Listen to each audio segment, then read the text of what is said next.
a researcher working entirely outside of accredited academia claims to have made what he calls the single most important discovery in human history.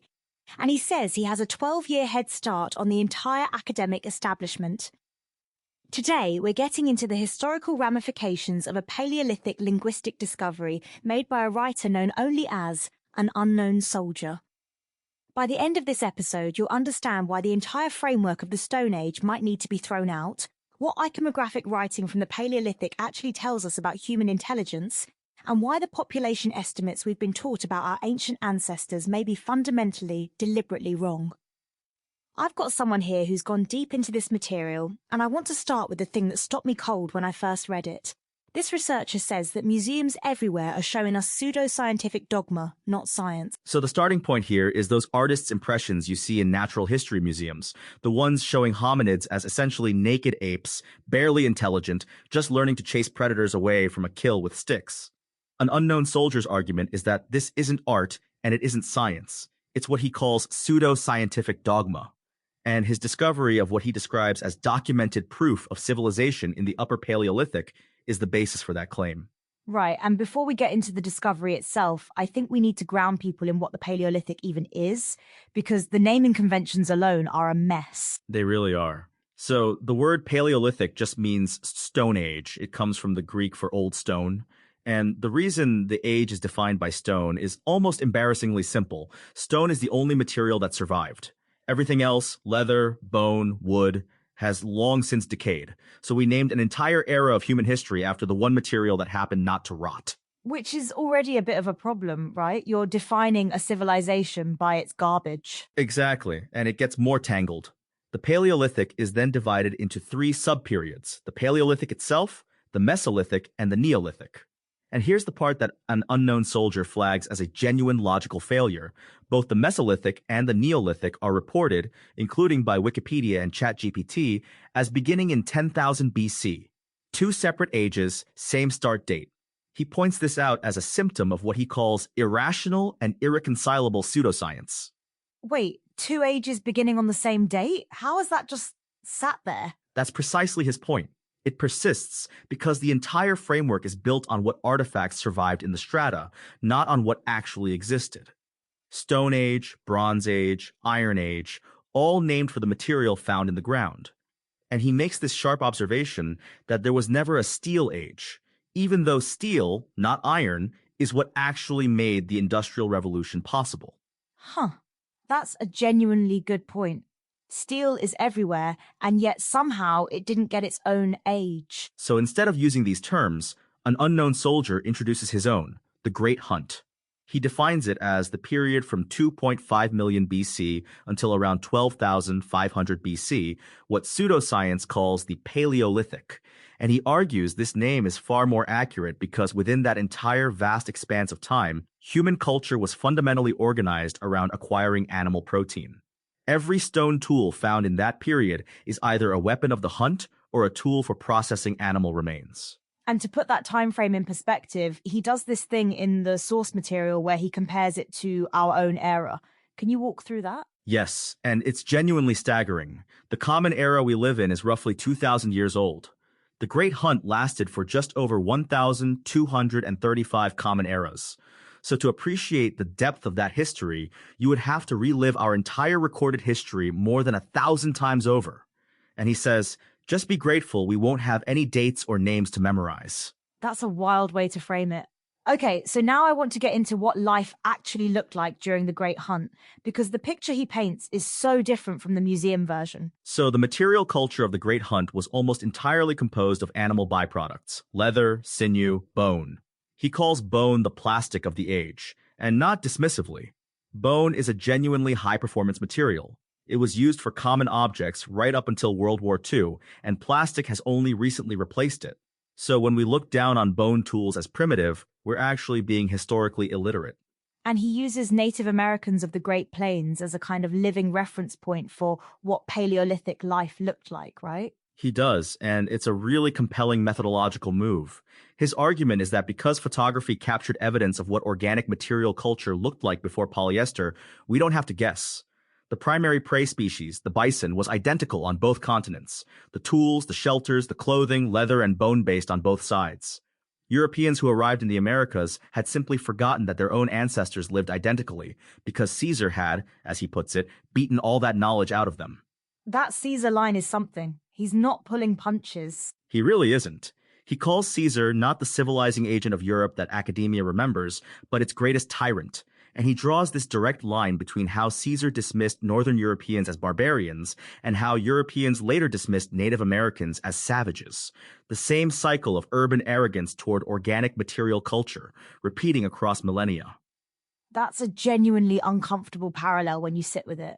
And he makes the point that Native American regalia, the headdresses, the staffs, the beadwork, is not ceremonial decoration, it's information technology. It's a documented record of every constituent in the kingdoms where they lived. He says pseudoscience only saw shamans and medicine men, where, in truth, these were empiricists using tools and technologies confirmed by his discovery. Okay, so this is where we need to get into the actual discovery, because everything so far is context setting for something much bigger. What did an unknown soldier actually find? So, the core claim is this. He has discovered what he describes as iconographic writing, a system of visual, symbolic communication that can be read in the artifacts of the Upper Paleolithic. And the ramification of that, if true, is enormous. Because if we can read information encoded in Paleolithic artifacts, then by the established archaeological convention of naming ages after their defining material output, we would have to rename everything from 365,000 BC forward. Rename it to what? The Information Age. His words. If the cultural component yielded by the majority of archaeological finds is now information, because we can read it, then the defining output of those cultures wasn't stone, it was data. And that completely obliterates the Stone Age, Bronze Age, Iron Age framework. That's not a small claim. That's a total rewrite. He's aware of that. He says his discovery proves documented proof of civilization, and not just modern intelligence, in the Upper Paleolithic. And he's explicit that he stands alone in the field on what he calls the single most important discovery in human history, because his colleagues in accredited academia, as he puts it, refuse to stick their heads above the parapets. So let's talk about why academia might be resistant to this, because he has a pretty specific theory about that. He does, and it's one of the more provocative parts of the argument.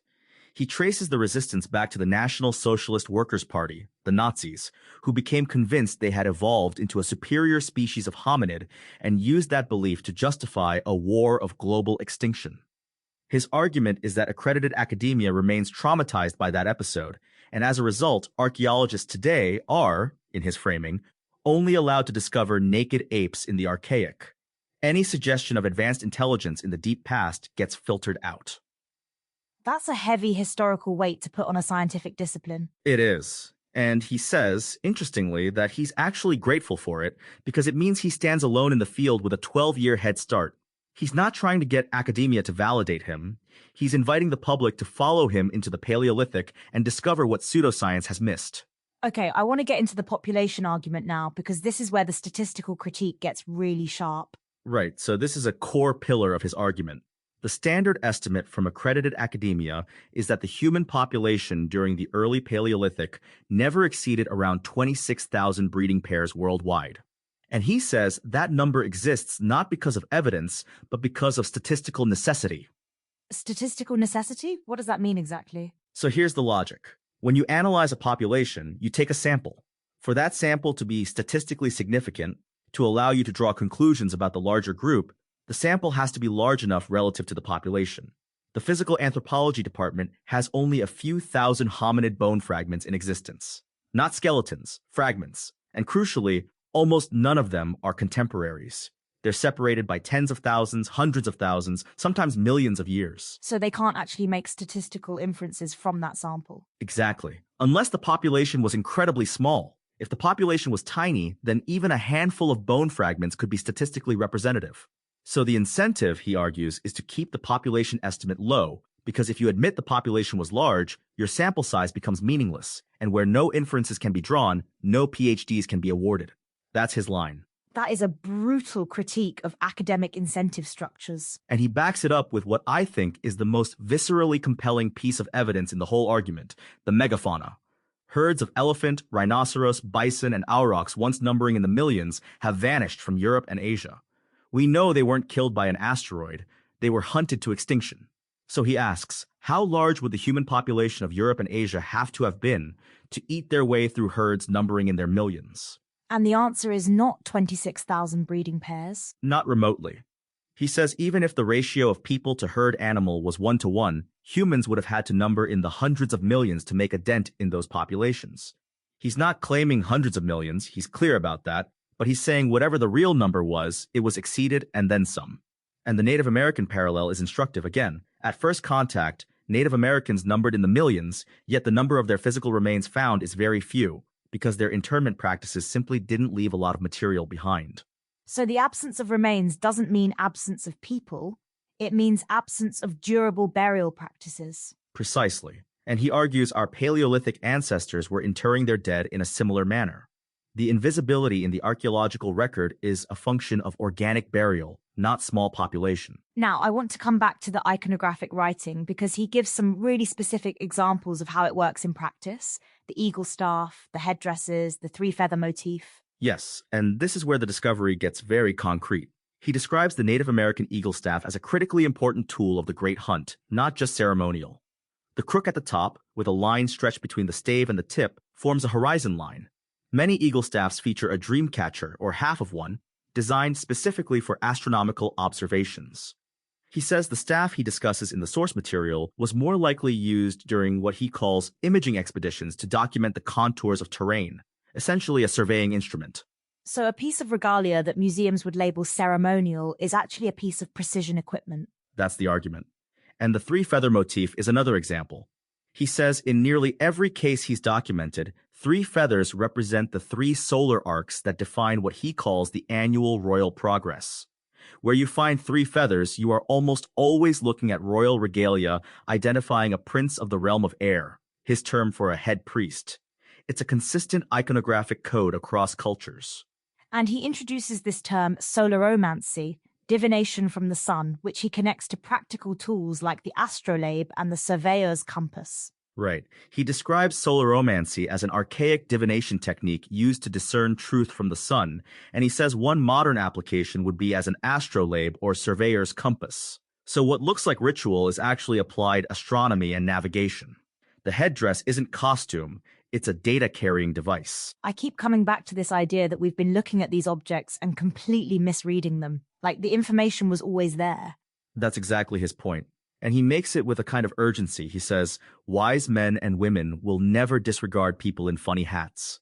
There is always a reason for the choices being made, no matter how ridiculous they appear. The dismissal of these objects as primitive or merely ceremonial is itself a form of cultural arrogance. And he connects that arrogance to a broader pattern, the way urbanized populations throughout history have consistently looked down on their rural counterparts. He does. He calls it a consistent feature of recorded history. And he goes as far as to say Karl Marx is the worst case, that Marx proposed an entire subdiscipline, historical materialism, to explain away his own misconceptions about organic material culture. That's a provocative claim, but the underlying observation that material poverty is often perceived where there is actually material sophistication is hard to dismiss. Let me push back slightly here, because there's an obvious counter-argument, which is that extraordinary claims require extraordinary evidence. And an unknown soldier is, by his own admission, working entirely outside of peer review. How do we think about that?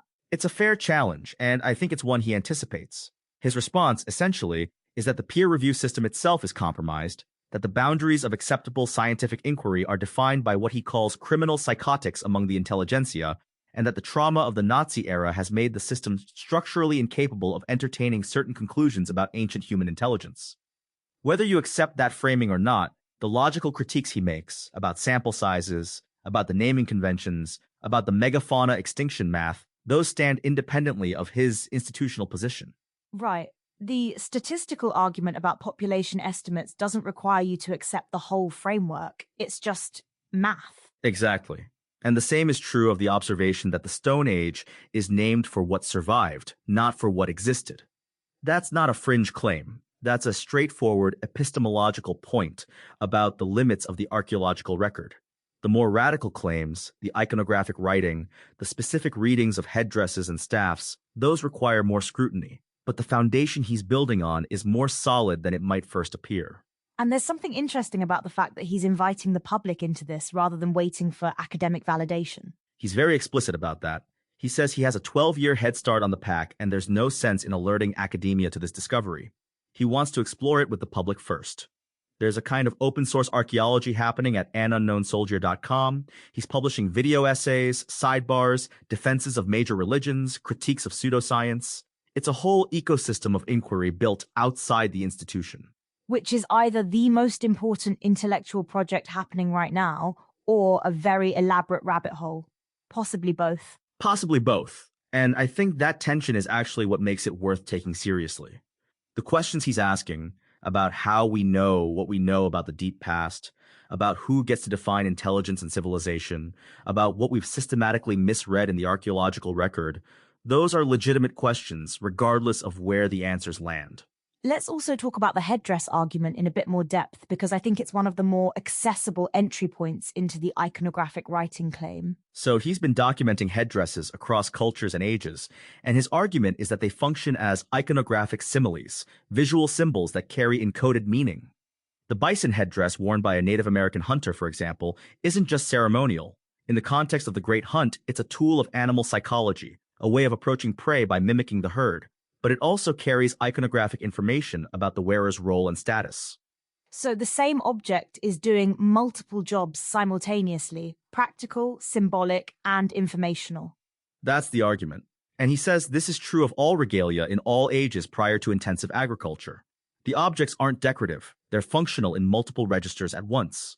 And once you start reading them that way, the entire material record of the Paleolithic looks different. It's almost like learning a new language and then going back to reread texts you thought you understood. That's a really good analogy. And he's essentially saying that's what he's done. He's learned to read a language that academia didn't know existed, and now he's going back through the archaeological record and finding it everywhere. In headdresses, in staffs, in the contours of artifacts that were previously cataloged as purely utilitarian or purely ceremonial. And the implications for how we understand Paleolithic people are profound. Because if they were encoding information in their material culture, they weren't just surviving.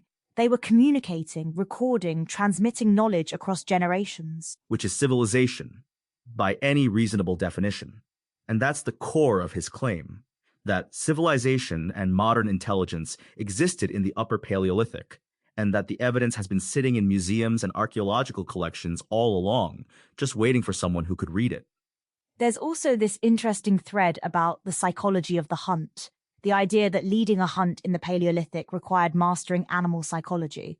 And he notes that the psychology department insists psychology didn't begin until Freud invented it. Right, and he lets that observation hang there with a kind of dry wit. Perhaps, perhaps not. I'll allow you to be the judge. But the underlying point is serious.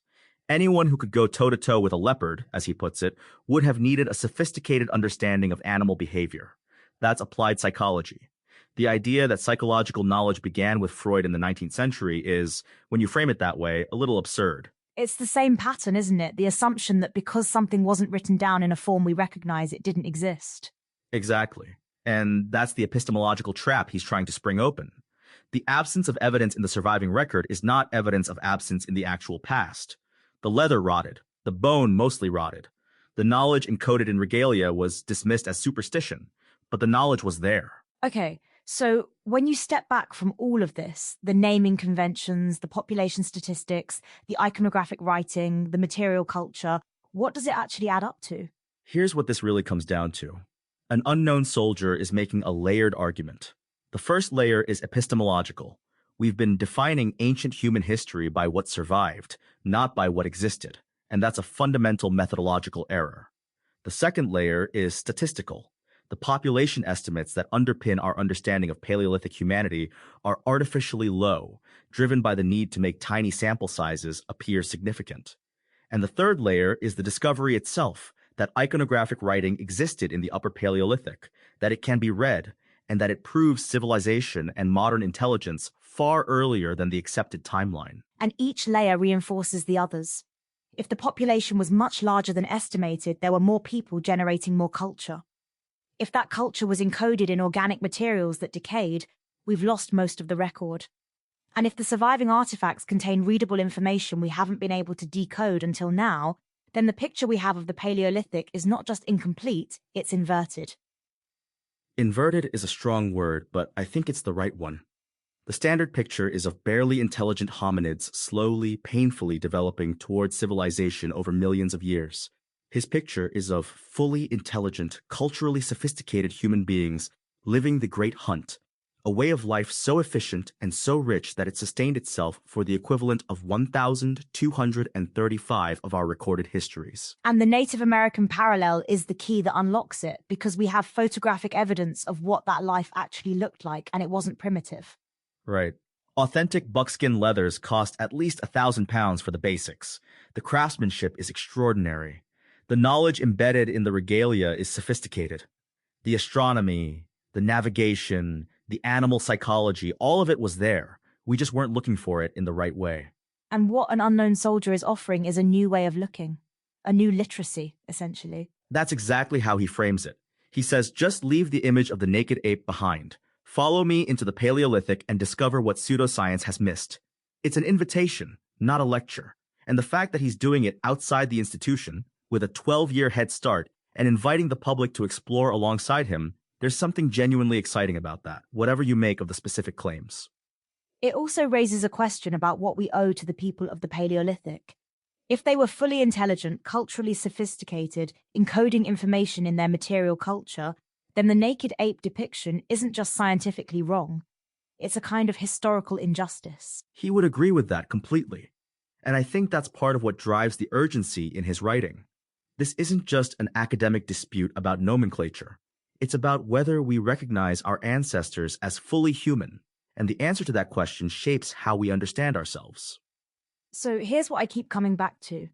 The most important discovery in human history, if that's what this is sitting on a website run by someone who calls himself an unknown soldier. No institutional affiliation, no peer review, just the work, published openly, waiting for people to engage with it. And he's fine with that. He says he refuses to restrict scientific inquiry to acceptable boundaries defined, in his view, by criminal psychotics among the intelligentsia. The Stone Age, he says, is his personal playground. There's a freedom in that position that the institution can't offer. There's also a risk in it, because without the friction of peer review, there's no external check on the claims. And some of the claims are very large. Absolutely.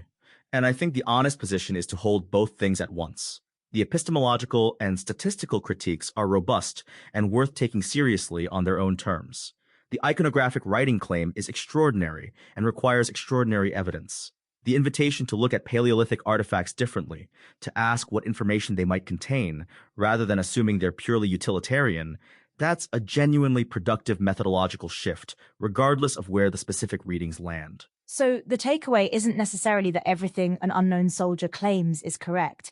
It's that the questions he's asking are the right questions. And that the framework we've been using to answer them, the Stone Age, the naked ape, the 26,000 breeding pairs, is far more fragile than it looks.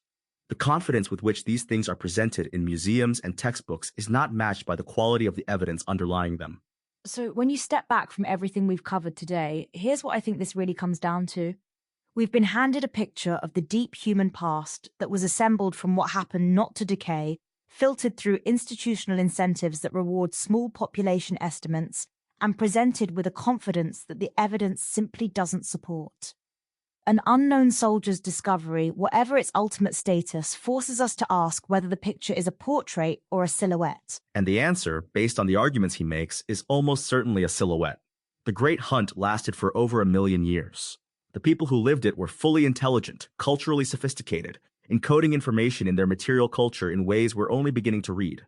The leather rotted, the bone mostly rotted, but the information, it turns out, didn't entirely disappear. It's been sitting in museum collections and on the walls of caves, waiting for someone to learn the language. And the actionable insight here, if you want to call it that, is to go and look. He's published the work at anunknownsoldier.com. The video essays are there, the sidebars are there, the invitation is open. You don't need a PhD to engage with the questions he's raising, and he's explicitly said he'd rather explore this with the public than wait for academia to catch up. And look for the 3 feathers. Seriously, next time you're in a museum or scrolling through images of ancient regalia, look for headdresses with 3 feathers. According to his research, in nearly every case he's documented, you're looking at royal regalia identifying a head priest. See if the pattern holds.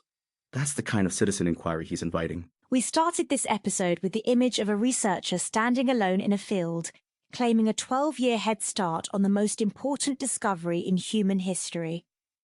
And here's the thing. The history of science is full of people who stood alone in a field and turned out to be right. It's also full of people who stood alone in a field and turned out to be wrong. The only way to find out which this is to look at the work. So go look at the work.